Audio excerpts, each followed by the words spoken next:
आज सबसे बड़ी विषय ये है कि जो हमारे पास रहकर और उनकी अनुभूति हम नहीं कर पाते हैं और उनके जाने के बाद हमारे जीवन शून्य सा हो जाता है, आज उन्हीं पितृ दिवस को, पिता दिवस को मैं इस संसार के सभी पिता को नमन करता हूं, वंदन करता हूं, अभिनंदन करता हूं। जो व्यक्ति सौभाग्यशाली होते हैं उनके जीवन में पिता का आशीर्वाद मिलता रहता है। अरे पिता हमारे स्वभाव है, पिता हमारे विचार है, पिता हमारे संस्कार है, पिता हमारे एक मार्गदर्शक है, पिता हमारे जीवन के बढ़ने का एक प्रेरणा स्रोत है, पिता हमारी सद्भावना है, पिता हमारे जीवन का रक्षक है। भूख लगने पर भोजन देने वाले हमारे पिता होते हैं। पिता सूर्य की प्रकाश है।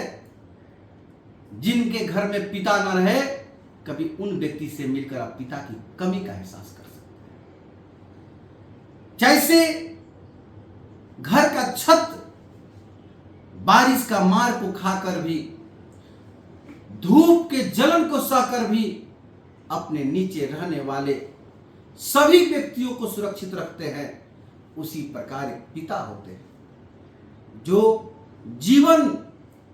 पूरे जीवन अपने बच्चों के लिए, परिवार के लिए मेहनत करते हैं, मजदूरी करते हैं और उनके चेहरे पर एक सिकन सा नहीं रहता है और सबका लालन पालन करते हैं। वही पुत्र बड़ा होकर जब वही पिता पर प्रश्न चिन्ह करता है कि आपने हमारे लिए जीवन में क्या किया, उस दिन पिता उसी तरह टूट जाते हैं जैसे सूखी हुई पेड़ की डाली टूटकर बिखर जाती है। मैं आप सभी से आग्रह करता हूं, निवेदन करता हूं कि आप संसार के सारे धन को भी अगर एक तराजू पर रख देंगे तो पिता के द्वारा किया गया उपकार, पिता का द्वारा किया गया आपके प्रति प्रेम कभी तौला नहीं जा सकता।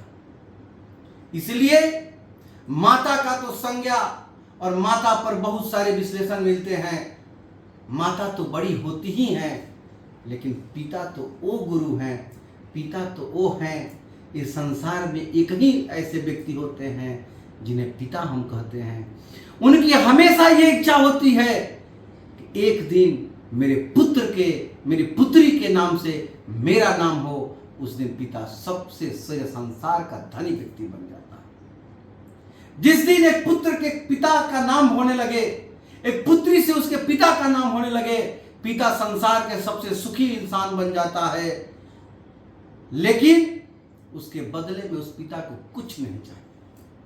पिता सब दिन चाहता है कि हमारे बच्चे सुखी रहे, प्रसन्न रहे और स्वस्थ रहे। लेकिन बच्चों, मैं आप सबसे ये निवेदन करता हूं कि केवल पितृ दिवस पर, पिता दिवस पर, मातृ दिवस पर बधाई देने से नहीं होगा। इससे अपने जीवन में प्रेरणा के स्रोत बनाइए। और आप अपने जीवन में कोई भी कार्य करते हैं, चाहे दफ्तर जाते हैं या इंटरव्यू देने जाते हैं या कोई बिजनेस करने जाते हैं, जमीन खरीदने जाते हैं, या किसी दिन भी सुबह में आप जगते हैं, तो हर सुबह में सबसे पहला प्रणाम आप अपने पिता को करिए, माता को करिए, फिर सूर्य को करिए।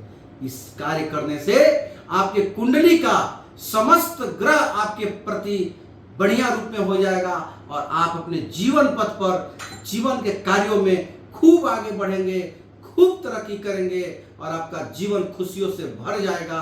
और जिस घर में माता पिता का अपमान होगा, वो बेटा बेटी कभी सुखी नहीं रह सकता है। क्षणिक सुख के लिए पूरे जीवन के सुख को न्यौछावर मत करिए। आज कोई लड़का लड़की की विवाह होता है, माता पिता उसके लिए अतिथि बन जाता है।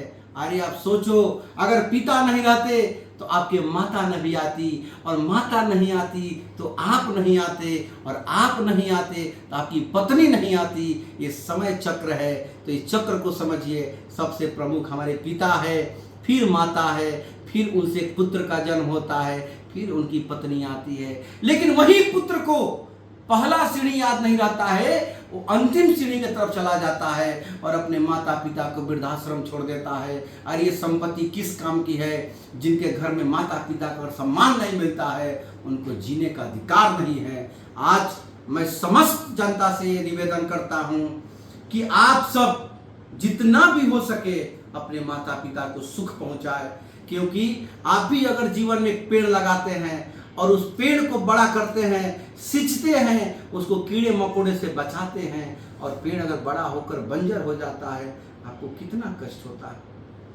उसी प्रकार हर दुख सुख को देखते हुए पिता अपने पुत्र को तैयार करता है, पुत्री को तैयार करता है, और पुत्र पुत्री बड़े होकर अपने पिता और माता को भूल जाते हैं। समझिए कि उनको जीवन के कितना कष्ट होगा। लेकिन आप भी भूल करते हैं। आज आप पुत्र हैं, कल आप भी पिता बनिएगा। आज अगर आप अपने पिता को सेवा कर रहे हैं, उनकी रक्षा कर रहे हैं, उनका आदर कर रहे हैं, उनका सम्मान कर रहे हैं, मैं दावे के साथ कहता हूं कि कल आपका भी पुत्र आपको सम्मान करेगा, आपको भी रक्षा करेगा, आपका भी मान सम्मान बढ़ाएगा। इसलिए आप कल के बारे में सोचिए। आज सेवा करेंगे तो कल उसका फल मिलेगा। और आप सभी संसार के सभी पितृ को मैं चरण वंदन करता हूं, और आप सबसे भी ये निवेदन करता हूं यथाशीघ्र जितना भी हो सके माता पिता का सेवा करें, उनका आशीर्वाद प्राप्त करें। आप सौभाग्यशाली है, उनका अगर आशीर्वाद आपको मिलेगा। हर हर महादेव।